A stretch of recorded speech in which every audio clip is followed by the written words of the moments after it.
The last game that we have to talk about, my game of the week, we have the Cleveland Browns going on the road to face the Kansas City Chiefs. The Chiefs are a 6-point favorite. This game is going to be played 4:25 p.m. Eastern Time this Sunday on CBS. The last time these two teams matched off, the Cleveland Browns lost 22-17 in the divisional round. And I really feel like if it wasn't for that fumble that happened, that ended up being called for a touchback, if that play didn't happen the way that it did, I felt like Cleveland would have won that game. And when you look at these two teams, this pretty much could be a preview of the AFC Conference Championship game this year, because these are two of the best teams in the AFC. Both of these two teams are stacked. You pretty much don't really have a lot of areas of concern outside of linebacker if you're a Browns fan. Now, if you're looking at a good player versus player matchup that could dictate the outcome of this game, look at Denzel Ward versus Tyreek Hill.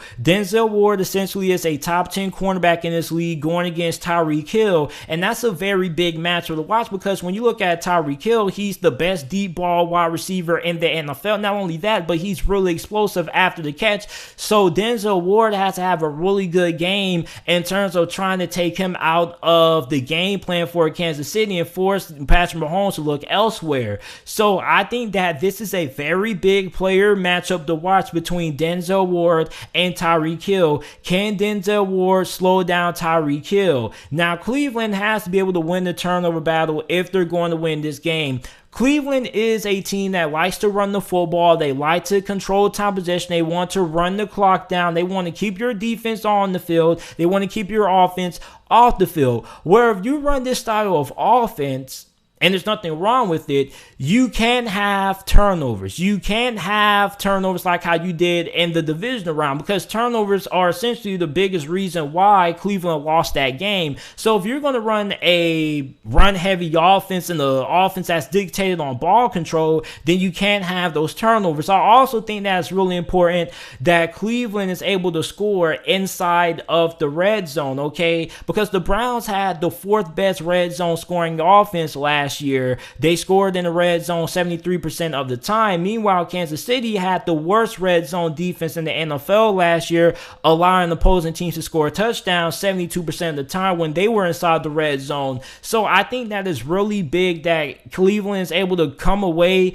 with touchdowns instead of field goals in this game. Now, if you're a Chiefs fan, you can allow Cleveland to dominate you running the football and controlling the clock, because even if Cleveland is able to do that, you still feel pretty confident just because your offense can score at will. But if Cleveland's doing this in the fourth quarter and you're down 14, okay, then we have a problem. So Cleveland, what they want to do is they want to dictate how the game goes. They want to dictate the game by keeping Patrick Mahomes off the field. If you're Kansas City, you can't allow that to happen. You have to make sure that you're able to keep that run game with Nick Chubb and Kareem Hunt in check. Now, Kansas City Chiefs fans are going to say, if we stop the run, then we're going to win this game.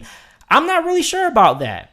I really think that if Baker Mayfield has to win this game, he can do it. He has the weapons to do so. He has Odell Beckham. You got Jarvis Landry. You have a really great group of tight ends. You have one of the best offensive lines, if not the best offensive line in the NFL. If Baker Mayfield has to win this game, and this game comes down to Baker Mayfield engineering a 2-minute drive to go down and win, I think he can do it. I don't know. I no longer feel like Baker Mayfield is the quarterback that you don't want throwing the football to win the game. Okay, I definitely feel like in key moments, Baker Mayfield can win the game for Cleveland. Now, if you're Kansas City, you have a big advantage when it comes to the linebackers of Cleveland.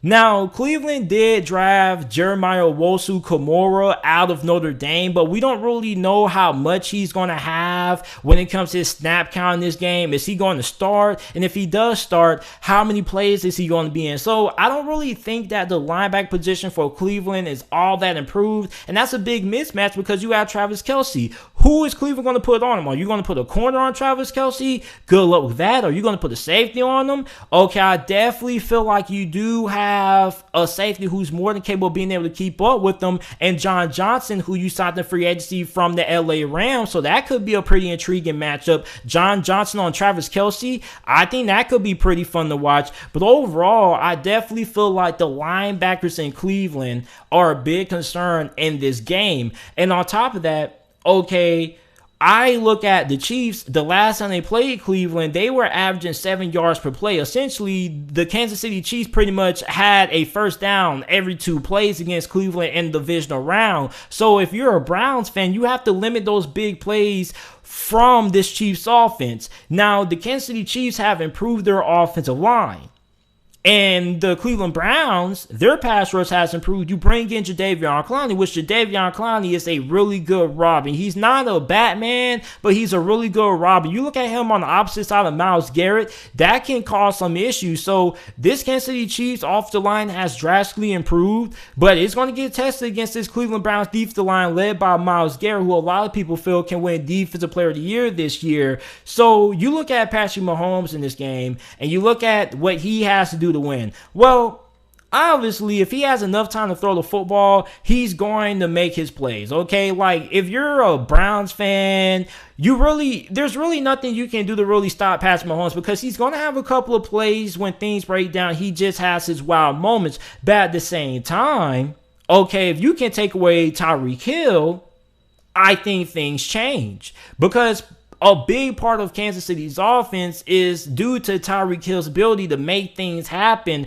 with the ball in his hands and making those big plays down the field. And I think that Tyreek Hill is responsible for the majority of the big plays that happen for Kansas City. Another thing is that Kansas City isn't all that great inside of the red zone due to the fact that they're not all that great running the football when they get inside of the 20, which is something that Kansas City has been focusing on a lot during this offseason, trying to improve the running game, adding some new added wrinkles there. So you look at Clyde Edwards-Helaire, okay, what impact is he going to have on this game? So this is a really intriguing game, especially for Cleveland. I mean, can you get off the field on third down? Because the Cleveland Browns were 25th in the NFL last year in third down defense. And if you're going to try to win this game against Patrick Mahomes, you're going to have to try to get him off the field on third down.